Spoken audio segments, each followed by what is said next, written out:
Ryan Reynolds realizes he's too big to fail. He just crushes his enemies and drinks their blood. Oh, we got to talk about this.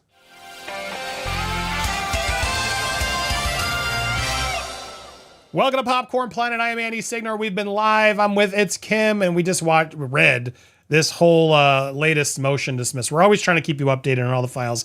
If you would like to read along with the whole thing, you can become a member over on our Patreon and watch the replay. It'll be up later today or first thing tomorrow. That's always the best way to help us, because not only will you be able to catch the replays, but you'll also be supporting our upcoming Blake and Ryan and Justin documentary, which we're getting very excited. His post has begun this week. We're starting to get cuts and takes, and we still have more interviews we're doing. So stay tuned. I'm very excited. All supporters of Patreon will get opportunity to see it, as well as access to it and more. So stay tuned. And thank you everybody who's supported over there. But this is the latest filing. This is in response to Ryan's very petty and sassy response that it felt like he clearly wrote, since it had pop culture references, which Kim and I noticed. Burn Book mentions. Come on, Ryan. That's clearly, when Mean Girls comes into the filing, it's legit. It's so strange how he needed to do that, but he did. And now Justin's team has responded back with their motion to dismiss, the whole motion to dismiss. I'm losing. This is the motion to, complain. Anyway, we got the best of it, and we got to lead with the intro, because the intro is the best part. Now, this is in response to Ryan's several quotes he pulled out of wherever to try to justify that, no, Justin is a predator. Those quotes aren't supposed to be in here. To quote Leanne Newton, who did it very well, you can't bring in all these old, messages because it's not. They can only refer to statements in the complaint or amended complaint if there have been any filed. By referencing statements that were not in Baldoni's first amended complaint, Reynolds went beyond the four corners of the FAC, which is not permitted. Shout out to Leanne Newton, who's always out there doing good research. Hoping to have her in the doc as well. We were planning on it, but she makes a good point. To be fair, clearly they're doing the same thing here. But honestly, I think they're doing it to make the point of, we can pull quotes too, Ryan. And Kim, you were saying it earlier, they could pull a lot of really bad quotes, couldn't they, if they really wanted to set a precedent about Reynolds, no? Yeah, I think we've noticed over the past couple of weeks even, there have been a few clips that have come out of the woodwork, essentially, about Ryan that sleuths have found with some kind of problematic moments. And then there's also been the whole kid pool controversy, which definitely doesn't make him look great either. So this is a dangerous game to play. Yeah, there are literal SH things he's admitted to in now junkets, and he can claim jokes or whatever, but to pull random quotes of Justin talking about his teenage years and his growth and maturity and to try to use against him to label him a predator, which none of the quotes did.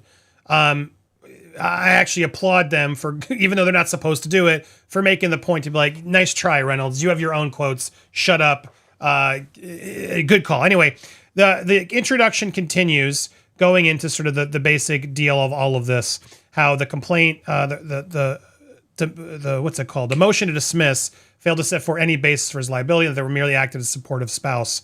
No, he was not just a supportive spouse. The FAC specifically alleges ample facts to support the Wayfarer's claims against Ryan based on both his direct actions and his liability as a co-conspirator. The motion fails to show the Wayfarer parties fell short in their pleading burden under California law. But they go and no, it's not the case. There's enough in interference claims, tortious claims against Reynolds, sufficient to defeat dismissal. This is particularly true, whereas here Reynolds has superior knowledge of the facts underlying the Wayfarer parties, claims given the early stage of discovery. In alternative, any defects or inartful pleading in the FAC can be remedied by an amendment. This is something they reiterate a lot. We disagree. Here's why. But worst case scenario, if we lose, we are allowed legally to go make an amendment, and we should at least be doing that. Now, they do go through a lot of this on who's referring to what. By the way, that quote I had a tab is from a Guardian article from 8 months ago. That quote, which we're going to come back to and talk about in a second, it's recent. Unlike Justin's, which are years and years ago, this is recent. So that's important to play. As we continue to go through the notes here and sort of summarizing all of this, we're now on page 17 for sort of the best of, as Kim's helped me to set up. We go into WME and the defamation of it all. The document goes into detail regarding the defamation claims, but only focuses on WME and what Reynolds allegedly said to the executives at the agency, as well as claims about the retaliation campaign. The lawyers call out Reynolds' claim that the FAC failed to identify defamatory statements and says that the argument falls on its face, which we have fails here. on its face. Sorry, fails on its fails. Reynolds must have confused the rules of pleading with the rules of evidence, which I've definitely seen some discussion online of people saying that's a little sassy. That is a little sassy. So, yeah. There we go. Yeah, right, absolutely. Sorry, I'm trying to get, because it falls. This is a big document. It's a big document. He fails on its face. Federal requires that each pleading be specific enough to afford the deficient sufficient time to defend himself. So, yeah, look, at the end of the day, they get into the WME stuff that twice Reynolds stated to WME executives, Baldoni and Wayfarer's talent agency, that Baldoni is a actual predator, and that by implication, WME was in business with a actual predator. The first statement, which was on July 15th, 2024. The second time on July 22nd on Deadpool Wolverine's premiere, where he says that WME was doing business with a actual predator. So again, Kim, those dates that you notice are very crucial. The two dates, this is pre-retaliation in August and all the other stuff. He's out there telling everybody he's an actual predator. And this is around the same time that he's making quotes that we have here saying that he's too big to fail at this point, and he just crushes his enemies and drinks their blood. Not a good look, is it, Kim? No, I don't think it's a good look, but I do think that it's very powerful to find a quote from around that time frame that kind of illustrates what they are trying to explain, what their belief about Ryan is. I think it's a lot more effective than finding quotes from TED Talks from years ago to try to prove their point when we're looking at something that is actually relevant to the timeline of this case. Yeah, 100%. It's very strange. It's very weird how he keeps doing this and trying to reposition these things the way that it's not actually in real life. They go in to talk about sort of trying to make it a group, a small group requirement, a group defamation, but they prove that that's only for 100 people or more, and this isn't, and therefore 7 Wayfarer parties are well below the ceiling of the small group exception, and Reynolds defamed all of them. Which makes sense, Cam, right? That's something that I do explicitly agree with as well. As we go through, this is another interesting part, which we sort of talked about with Leanne. Yeah, these quotes that he's pulling, they shouldn't have been there in the first place. They weren't supposed to be there. So all these sort of arguments that Ryan's making are sort of moot, and it's all ridiculous. Then we go into the fact that Ryan's attempt to recast his statements as opinion is bellied by context. These statements were statements that at least implied undisclosed facts, meaning like he knows more than the random person would. As they go in, sort of explain this and help me sort of summarize this, because it's a lot of legalese, guys. There's this sort of idea in the document that, yeah, this isn't just an opinion. Ryan Reynolds is her wife and clearly was there. He's involved in the production. She's admitted he's written for it. He's much more involved than a regular person. So thereby, it's more than just an opinion if he goes and says you're working with an actual predator, the WME, right, Kim? Yes, that I believe that is the way that I interpreted it as well.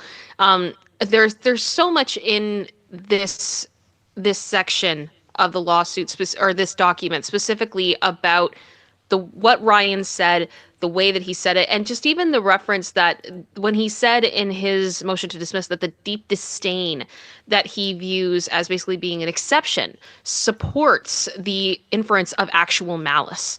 That the way that he has painted this does not really help the case when it comes to defamation.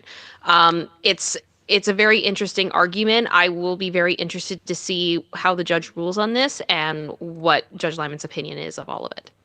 Right, and the judge can't rule on this because, as they say, the court can't conclude a matter of law that Baldoni is a actual predator or that Wayfarer smeared Lively.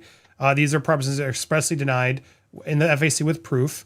Reynolds' statements have a different effect on the mind of the reader or listener from which the pleaded truth would have produced. So again, this needs to go to a jury, not just the judge, because they've proved enough. And so there we go into some of the sort of statements that were made, etc. They go in and specifically hit sort of all the claims. Reynolds' first argument collapses under any scrutiny. Reynolds points to a conversation as to those quotes they pulled. A conversation that Baldoni had with Lively at Sony's direction about her wardrobe choices. Suggestions from the film's intimacy coordinator relayed to Lively as Baldoni says Lively wouldn't meet with the intimacy coordinator, and then about the mechanics of a particular intimate scene. Lively keeps trying to use these sort of work moments that are not a typical bank job, right? Kim, we've talked about this. This isn't Starbucks where, yeah, it's weird if you talk about an X scene. They're directing X scenes. They got to talk about this stuff. And yeah, Blake used the word sexy. So he uses this doesn't look sexy. It is an adjective that in a world of acting, directing, you're allowed to say, I want you to look sexy in this scene. So all this stuff comes into play and they're bringing that up. And even the allegations of sort of harassment, they make a point to say that, mentioning sexy, calling a Shakespearean trained actor out, Jamie Heath preparing for a birth scene, playing a single clip of a home birth, Baldoni's failure to deny biting and sucking of her lip. Even construed in the most uncharitable light, which would be inappropriate here, these admissions do not show that Baldoni is a actual predator. I agree. What do you think, Kim? I think it is the term of predator, I think, is a very complicated one. It's a loaded one and it's incredibly serious. And I don't know if what they have alleged does justify the usage of that word. I would argue that it's not enough, as it says in the complaint, or in the motion, not the motion, the document here. So many words for what these things are. But yes, there's no proof, that matter of law, that he is a predator. Actual predator, even more so. So they then go into the sort of, it was made with actual malice, knowledgeable that it was false or reckless disregard. Reynolds was intimately involved and integral in Lively's concerted campaign of extortion to extract concessions and creative control of the film. Reynolds and Lively exploited Lively's false insinuations to coerce Wayfair parties to cede them power and authority, which they were not entitled. It's important to reiterate that, yeah, that's what was happening. And so, yes, Reynolds does have a version of being more involved than he wants to claim to be. They also talk about this duty of care later in there, whereas because of the marketing entity, I don't know what page this was on, I'm trying to find it as I'm talking about it, but because Reynolds was sort of hired as a marketing part of it with his maximum effort, he serves a duty of care to make sure that Baldoni, Wayfair, and everybody involved in the film are taken care of and marketed correctly. So therefore, he is going against the contract, if you will, that was applied. So there's a lot of good arguments and stuff that's made in here that I do have to say I agree with. And again, they make a very clear point of if anything doesn't work, we are allowed to amend it. Oh, and by the way, we have a lot more we've learned since we've begun the process. I think that was the other big takeaway, right, Kim, of the fact that, yeah, we've found even more since we've started this. Are you surprised by that? Yes and no. I believe that Brian Friedman has some cards that he has not shown yet. I think he's got some other information that he's holding on to for court that would make sense. And also with discovery starting, I'm sure they will find more information as time goes on. But I think it's just going to be the way that it comes out. I think they're trying to be more careful now after the judge has asked for this not to be tried in the public eye as much. They're not going to just leak everything, but I would assume that there is more there and there will be more as discovery continues. Yeah, and just one more important part I want to mention is the fact sort of the torturous interference, the extortion, et cetera, also in the fact that they really did force WME to drop them because Ryan and Blake were going to make them more money. Justin would not. He makes an argument there, but even more so brings up the whole, basically issue a self-destructive statement in support of Blake for her press woes, or the gloves would come off and they would attack Wayfair in the press. I mean, that's a pretty bad threat. Extortion, make us look better, lie, fill this out, and get yourself in trouble, or else we will go. There was also the line earlier that later they said of any goodwill will be gone. It's hard to not see these quotes as direct threats of we will bury you.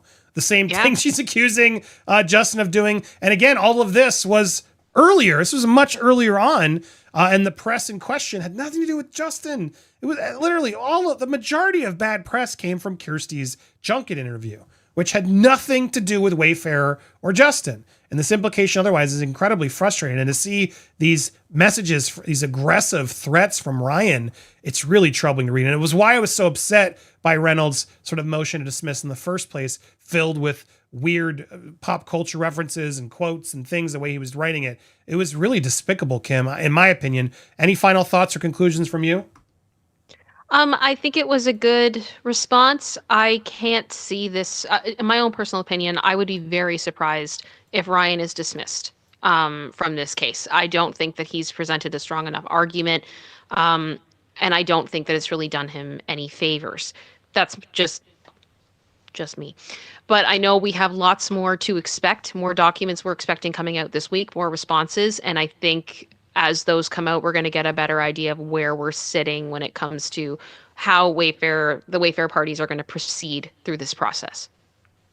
Agreed. And the question I put all to you is Ryan Reynolds too big to fail? Or are we starting to see that fall and that failure happen? And what do you think? Is it still possible for him to fall at this point? Or do you think he's just still going to get away with all this? Is he crushing his enemies here and drinking their blood? I want to hear your thoughts, whether you're watching live or on the replay. Make sure you hit that button, that bell, that thumbs up, and that leave a comment down below. All that is important. If you want to watch us read the full thread, the full lawsuit, you can become a member over on our Patreon, where you can catch the replays of our YouTube shows over on Patreon, along with our production diaries for the documentary, our new Meghan with Hate Meghan documentary, Why Does the World Hate Meghan Markle? A lot of stuff you guys can catch there, and more is coming. Stay tuned. A lot more is coming. Make sure you subscribe to It's Kim as well, and stay tuned. We have a lot more coming your way.